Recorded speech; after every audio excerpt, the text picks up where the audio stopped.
आप सभी को मेरी तरफ से 12वीं कक्षा में अच्छे अंकों से उत्तीर्ण होने की शुभकामनाएं देता हूं।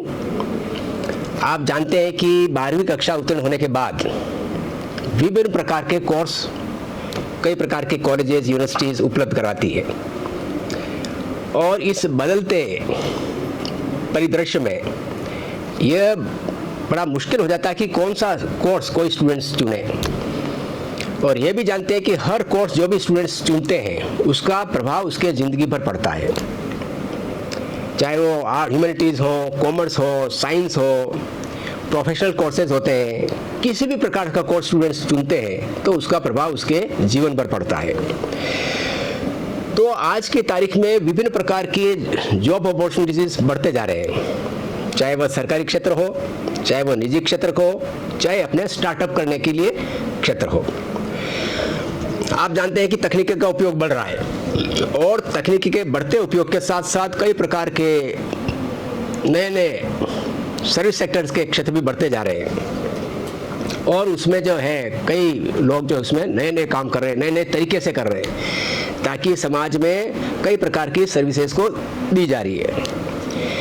और इसमें एक क्षेत्र जो है वो सरकारी सेवा का क्षेत्र आता है, जिसमें राज्य सरकार की नौकरियां हैं, उनमें भी भर्ती खुलती है, जिसमें कि सभी डिपार्टमेंट्स आते हैं। साथ साथ में सरकार के ऑर्गेनाइजेशंस हैं, चाहे वो कॉरपोरेशंस हो, कंपनीज हो, वहाँ पर भी वैकेंसी निकलती है, चाहे बिजली की कंपनियाँ होती है वहाँ पर भी वैकेंसीज निकलती है। उसके साथ साथ में भारत सरकार में भी कई तरह की वैकेंसीज निकालती है, जिसको कि यूपीएससी भी करवाती है और स्टाफ सिलेक्शन कमीशन है वो भी करवाता है। तो सरकारी क्षेत्र में जाने का एक बहुत बड़ा क्षेत्र है।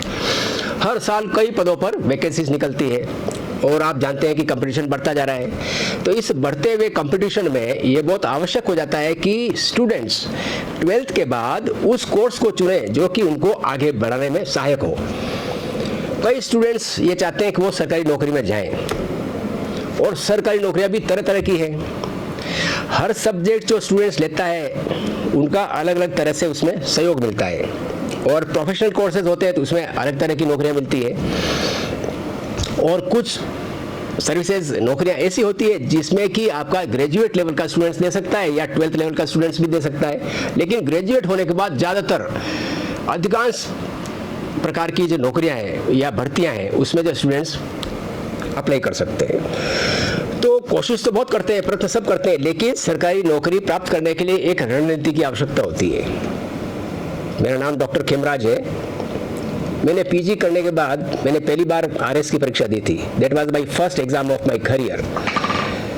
तो उसमें मेरे को आशा थी कि मैं इस परीक्षा में पास तो हो जाऊंगा, लेकिन जब रिजल्ट आया तो I was topper of my batch and there was a difference of 80 marks between me and the second position holder. That is still an unbeatable record. Competition बढ़ता जा रहा है। उसके बाद मेरा इंडियन रेलवेज में सिलेक्शन हो गया तो मैं आरएस को छोड़ करके इंडियन रेलवेज में ऑफिसर बन के वहाँ चला गया। कुछ ही महीनों में मेरा selection reserve bank of India में हो गया तो मैं रिजर्व बैंक ऑफ इंडिया में ऑफिसर बन के वहाँ चला गया। उसके साथ साथ चूंकि मैंने परीक्षा दे रखी थी तो उसका वापस रिजल्ट आया तो मेरा ऑल इंडिया बेसिस पर 19वीं रैंक थी, 19 rank was there all India basis पर यूपीएससी में मेरी। तो मेरा आईएएस में सिलेक्शन हो गया। तो कई बार हम सोचते हैं, हम स्टूडेंट्स को मैं गाइड करता रहता हूं कि कई प्रकार की कॉम्पिटिटिव एग्जाम्स निकलते हैं, वैकेंसीज निकलती है, तो स्टूडेंट्स कैसे ग्रेजुएशन के साथ कैसे कैसे तैयारी करें जिससे कि वो जब परीक्षा दे तो वो फर्स्ट अटेम्प्ट में ही सफलता हासिल कर सके। ये कोई मुश्किल काम नहीं है, असंभव काम नहीं है, लेकिन इसमें सही समय पर सही मेंटरिंग होना जरूरी है, सही गाइडेंस होना जरूरी है। और सही गाइडेंस यदि सही समय पर स्टूडेंट्स को मिल जाती है तो उनका जो है फाउंडेशन है, आधार है, वो बहुत मजबूत हो जाता है और वो स्टूडेंट्स जो है आगे कई प्रकार की कॉम्पिटिटिव एग्जाम्स में सफलता प्राप्त करने के लिए उनके लिए बहुत आसान हो जाता है। तो हम इस बात के लिए स्टूडेंट्स को गाइड करते रहते हैं। सबसे महत्वपूर्ण बात इसमें जो होती है वो होता है आत्मविश्वास स्टूडेंट्स का। तो हर कैंडिडेट को अपने आप में आत्मविश्वास रखना जरूरी होता है और दृढ़ इच्छा शक्ति होना बहुत आवश्यक है। आपको तय करना होता है कि आप किस परीक्षा में या कौन सी भर्ती में जाना चाहते हैं। यूपीएससी की परीक्षा देना चाहते हैं या आरपीएससी की परीक्षा देना चाहते हैं, अधिकारी की देना चाहते हैं या टेक्निकल की देना चाहते हैं, नॉन टेक्निकल की देना चाहते हैं, इंडियन रेलवेज की देना चाहते हैं, बैंक की देना चाहते हैं, कई प्रकार की नौकरियां निकलती है, वैकेंसीज निकलती है और उनमें सिलेबस में भी अंतर आता है। तो उसके हिसाब से स्टूडेंट्स को अपना लक्ष्य निर्धारण करना बहुत आवश्यक है।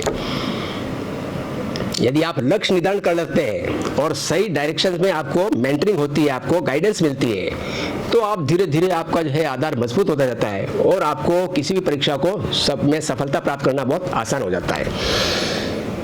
कहते हैं मन के हारे हार है और मन के जीते जीत। तो हमेशा आशावादी होना बहुत जरूरी है, मन को स्ट्रोंग बनाए रखना बहुत जरूरी होता है और उसी से व्यक्ति आगे बढ़ता है। ज़्यादा मेहनत करने से सफलता नहीं मिलती, इसकी एक रणनीति होती है और सही समय पर गाइडेंस होना जरूरी होता है। तो आप सभी लोगों को जो भी सरकारी नौकरी प्राप्त करने के इच्छुक हैं, ग्रेजुएशन के साथ अपना आधार को मतलब फाउंडेशन को मजबूत करना चाहते हैं और आगे बढ़ना चाहते हैं, तो मैं सभी को आपको शुभकामनाएं देता हूँ कि आप अच्छी तरह से तैयारी करें, अभी से ही तैयारी करना चालू करें और उसके लिए सही मेंटरिंग में, गाइडेंस में आप तैयारी करें तो उसमें आपको सफलता अवश्य मिलेगी।